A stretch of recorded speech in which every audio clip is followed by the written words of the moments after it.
The heavy glass doors of the VIP wing hissed open as Sarah stumbled into the warm lobby, her boots leaving wet, muddy tracks across the pristine white marble. Rain soaked through her thin jacket, her hands trembling violently as she clutched an old leather purse to her chest. She was pale, her breath coming in short, ragged gasps. The receptionist behind the mahogany desk looked up, her expression instantly hardening into disgust at the sight of Sarah's dripping clothes. Before the receptionist could speak, a man in a tailored three-piece suit strode out of a private office, his eyes flashing with irritation. It was Julian, the chief coordinator.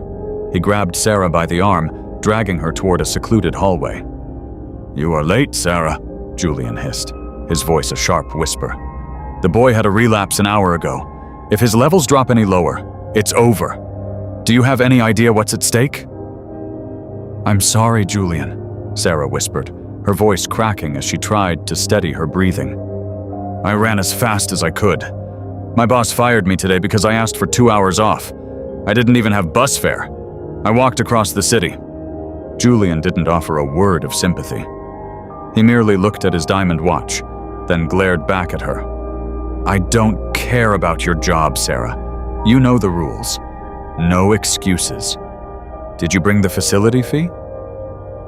Sarah's eyes filled with tears as she unzipped her purse with numb, shaking fingers.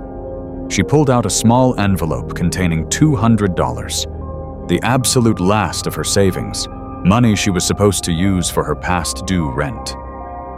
She handed it to him. Julian snatched it quickly, slipping it into his breast pocket without a second glance. "Good," he said, his tone instantly shifting to a cold, businesslike professional. "Go into room 4B. The nurse is waiting. And remember, not a word to anyone. If the family finds out who you are, the arrangement is canceled, and the boy will not survive." You see, for exactly 24 months, Sarah had lived this secret nightmare, never realizing that the child she was keeping alive with her rare blood type was the only heir to a multi-billion-dollar empire, or that a massive web of deception was spinning right beneath her feet. To understand how Sarah ended up in this trap, we have to look back to where the nightmare began. 2 years earlier, Sarah's life had been shattered when her younger brother passed away from a sudden medical complication, simply because the hospital could not secure a rare blood type in time. The grief had nearly consumed her. She swore an oath to herself that if she ever found someone who possessed the same ultra-rare blood lineage she carried, she would do whatever it took to save them. When a desperate, anonymous emergency plea appeared on a medical forum 2 years ago, Sarah didn't hesitate. She signed up immediately. At the hospital, Julian had intercepted her. He realized instantly that Sarah was naive, grieving, and entirely unaware of the world of immense wealth. He told her a calculated lie. The patient was a child from an impoverished family, and the hospital required a monthly processing and facility fee of $200 to keep the specialized transfusion line open. Sarah, working a low-wage job at a massive fabric warehouse, took on extra shifts, skipped meals, and sacrificed her own health to pay that fee every single month, believing she was the only shield protecting a poor child from death. But the reality was a stark, bitter contrast. On the top floor of that very same hospital, Arthur Vance, the reclusive billionaire tech mogul, stood by a massive glass window, looking down at the city he practically owned. His 5-year-old son, Leo, lay in a specialized medical bed, surrounded by the advanced equipment wealth could buy. Arthur's face was a mask of cold fury as Julian entered the room. "Julian," Arthur barked, his voice sending a shiver through the room. "The medical syndicate is demanding another price increase. They want $50,000 for this month's batch." Julian assumed a perfectly rehearsed expression of deep concern. "I know, Mr. Vance. It's outrageous. But as you know, Leo's blood type is 1 in a million. This private European syndicate knows they hold all the cards. They claim the transport and preservation costs have doubled." Arthur slammed his fist onto the table, rattling the medical charts. "I don't care about the money, Julian. I have billions. What I care about is security. I want a face-to-face meeting with this donor. I want to buy out their contract completely. My son's life should not depend on a monthly negotiation with a shadow syndicate." Julian's heart skipped a beat, but he maintained his calm facade. "I've tried, sir, but they are fiercely protective of their privacy. They threatened that if we push for identities, they will sever the supply entirely. We can't risk Leo's health."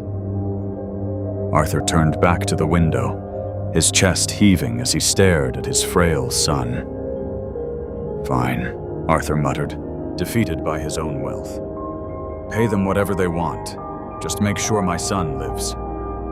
Julian nodded smoothly, hiding the sinister smile creeping onto his face. He was pocketing $49,800 every single month, bleeding the billionaire dry while exploiting the pure, unconditional kindness of a starving woman who worked in one of Arthur's own industrial warehouses. Back in room 4B, the thick needle pierced Sarah's skin. She closed her eyes, a wave of intense dizziness washing over her. She hadn't eaten a full meal in 3 days, and the physical toll of donating blood monthly for 2 solid years was pushing her body to its absolute limit. The nurse, a quiet woman named Clara, who had been bribed by Julian to keep her mouth shut, watched the blood flow into the plastic bag. "You look terrible, Sarah," Clara whispered, looking toward the door to make sure Julian wasn't listening. "You need to stop this. Your iron levels are dangerously low. If you keep doing this without resting, you're going to collapse." "I can't stop, Clara," Sarah whispered back, a tear slipping down her cheek. "Julian told me that if I miss even 1 month, the boy's body will reject the previous treatments. I lost my brother because nobody was there to save him. I won't let this little boy die just because I'm tired." Clara sighed, a deep look of guilt crossing her face, but fear of Julian kept her silent. Little did Sarah know, her life was about to collide with Arthur's in a way that no one could predict. If you want to see how cosmic justice catches up to a thief, make sure to hit that subscribe button right now, turn on notifications, and leave a comment predicting what Arthur will do when he finds out the truth. An hour later, the transfusion was complete. Sarah stood up, her legs turning to water instantly. She had to grip the edge of the medical bed to keep from falling. Her head spun violently. "Take this cracker and juice," Clara said, shoving a small snack into Sarah's hand. "You need to sit in the lobby for at least 30 minutes." Sarah nodded weakly, dragging her feet as she walked out into the corridor. The hallway was quiet, the harsh fluorescent lights making her blurred vision even worse. As she passed the VIP lounge, she saw Julian standing near the elevators, talking into his phone in a hushed, intense whisper. "Yes, the batch is secured," Julian chuckled softly into the receiver. "The billionaire just authorized the 50,000. The idiot actually believes it's coming from Europe. Keep the shadow accounts active. We are making a killing." Sarah froze, her mind trying to process the words through the thick fog of her exhaustion. Billionaire? 50,000? Before she could piece it together, Julian turned around and caught her staring. His face twisted into dark fury. He slammed his phone shut and marched directly toward her, his shoes clicking loudly on the floor. "What are you doing lurking around here?" Julian growled, grabbing her by the shoulder and shoving her toward the service exit. I told you to leave through the back. You don't belong here. Julian, please, Sarah gasped, the room spinning faster. I feel really faint. I just need to sit down for a minute. I can't breathe. Julian didn't care. He opened the heavy exit door, preparing to push her out into the cold rain. But as he did, Sarah's grip failed. Her leather purse fell from her hands, hitting the floor and bursting open. The contents scattered everywhere, her worn-out calendar with 24 months crossed out in red ink, her eviction notice, and a tiny, old stuffed teddy bear. At that exact moment, the elevator doors at the end of the hall dinged open. Arthur Vance stepped out, his face etched with exhaustion and worry. He stopped dead in his tracks when he heard the commotion. Julian, what is the meaning of this? Arthur demanded, his powerful voice echoing down the corridor. Julian froze, his hand still gripping Sarah's arm. Mr. Vance, he stammered, his face turning pale. It's nothing, sir. Just a delusional former employee trying to sneak into the VIP wing to beg for her job back. I'm handling it. Sarah, barely conscious, looked up at the sound of Arthur's voice.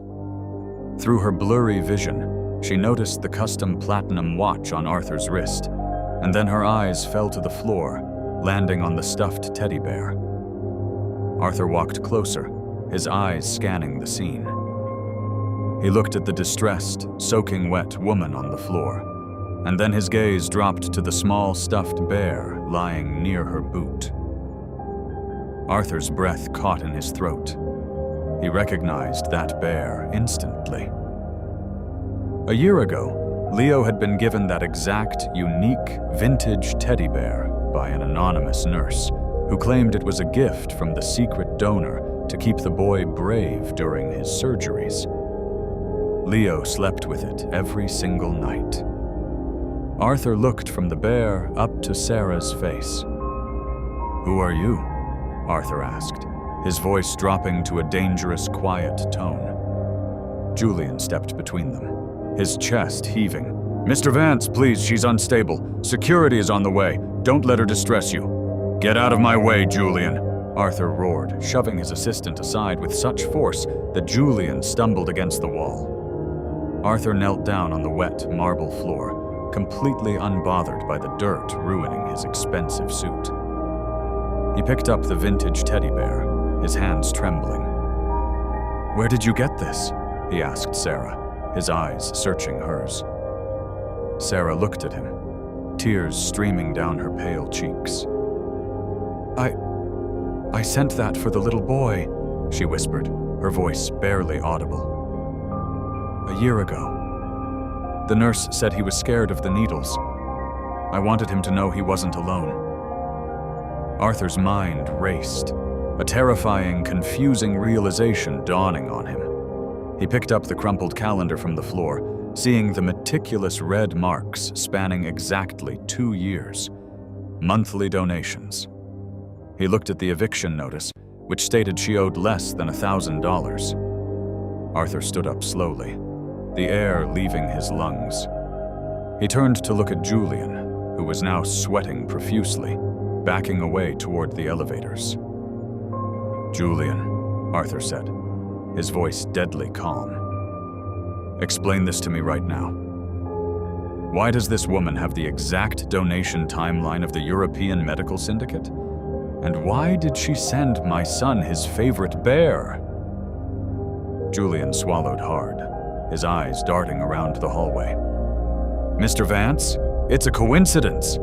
She's a scammer. She must have looked through the window or bribed a staff member to get information. She's trying to extort you." At that moment, room 4B opened, and Clara walked out, holding the fresh bag of blood labeled with Leo's unique medical code. Clara looked at the scene, seeing the billionaire, the terrified assistant, and Sarah crying on the floor. The weight of her guilt finally broke her. "Mr. Vance!" Clara sobbed, dropping her medical clipboard. "Julian is lying! There is no European syndicate! It's been Sarah the entire time! She's been coming here every single month for 2 years, giving her blood for free." The hallway fell into a deafening, suffocating silence. Arthur felt as if the ground beneath him had opened up. He looked at the bag of blood, then at Clara, and finally at Julian. "For free?" Arthur whispered, the words tasting like poison in his mouth. "I have been paying $50,000 a month." Julian's face drained of all color. He made a run for the emergency stairs, but Arthur was faster. With a burst of raw, protective fury, Arthur tackled Julian to the ground, slamming him against the concrete wall of the stairwell. "You monster!" Arthur screamed, his fingers gripping Julian's expensive collar. "You used my son's life to rob me? You let this woman starve while she was keeping my child alive?"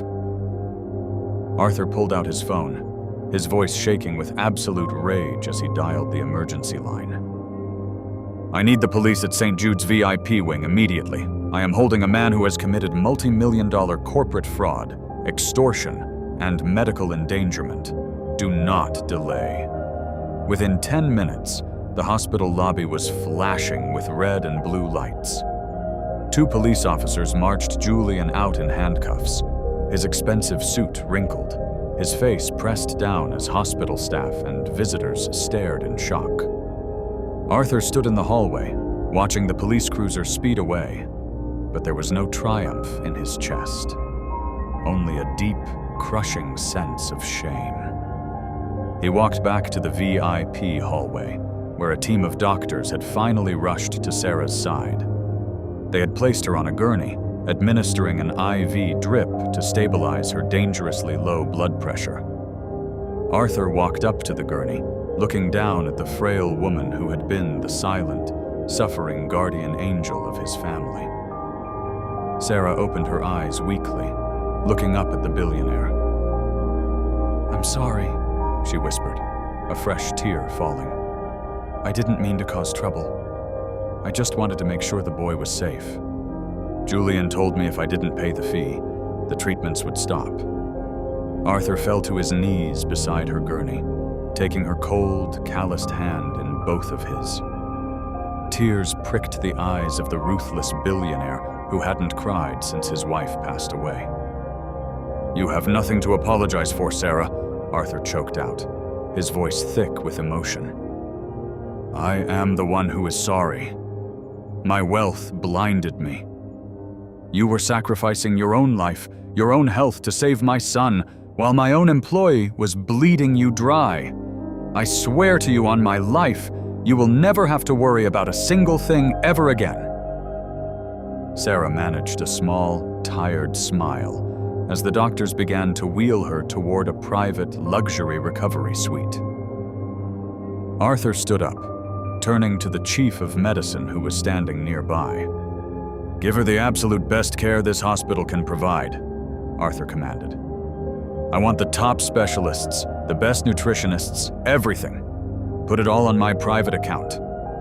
Over the next 2 weeks, Sarah's life underwent a complete transformation. She woke up in a spacious luxury suite overlooking the city, filled with fresh flowers, organic meals, and the best medical care available.